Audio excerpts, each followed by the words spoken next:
Hello. Today's 5-minute tip is about meetings, and in particular taking minutes of meetings. But let me first explain a bit more and we'll come back to why the minutes are important. I have in the past written an exclusive article for FE News about how meetings can be used to help us meet our budget targets. And one of the suggestions there was that we don't hold any meetings at all unless there's a specific purpose for it. In other words, just because we always hold a meeting on a Monday for the staff of a department doesn't mean to say we've got to hold it every Monday. But of course, there are very good reasons to hold meetings as well. And in fact, it's very important that when we hold those meetings that we have an agenda and minutes of the meetings. Let me explain why. The first point I want to make is that currently the Common Inspection Framework, the CIF, actually requires us to provide the minutes of key meetings held within the institution. Now, they don't actually define what key meetings are. They actually do mention things like employer engagement, but there's no definition as such. So any meeting that they decide is key, they could require the minutes of. And of course, if we can't then supply those minutes of what they determine is a key meeting, even though they've not defined it, we could have problems with inspection. We could even fail inspection. Of course, the answer is very, very simple. That is that for every meeting we need to hold, we should issue an agenda and then produce minutes in a timely manner for that meeting.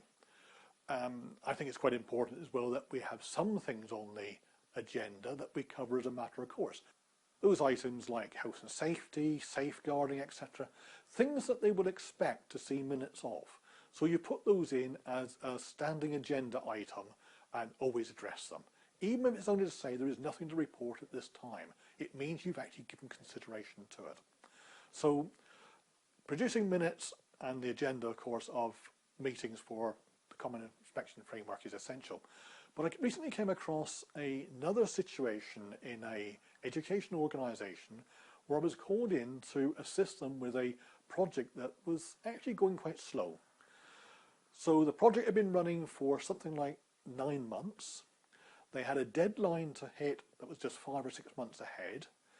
So the very first thing I asked for was the minutes of all the meetings they'd held. And they'd been holding meetings for that full 9 months. That was a problem because they had never had a meeting where there had been a set agenda and minutes produced. And without minutes, there were no actions. No one had actually been designated to go off and do a particular thing. So we were in a situation where we had project failure being imminent because there was no control. The answer, of course, here is very, very simple. You first of all, when undertaking a large project, and this was, as I say, a £20 million project, you first produce a project plan. You have someone responsible for implementing that plan, a project manager. That could be someone internal or someone brought in from outside. But the other thing is, with regards to meetings, is that we must always have an agenda for every single meeting.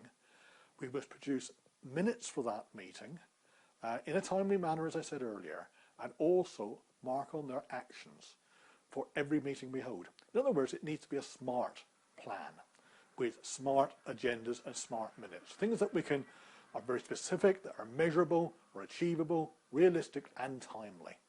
If we do this, then actually meetings are no problem at all. If you want to discover more about my thoughts on meetings, and particularly the article about how I use them to achieve budget targets, look at the search button on FE News, put my name into it, that's Stefan Drew, and you'll come up with a whole list of 30 or 40 articles I've written over the last few years, and one of those will be about meetings and budgets.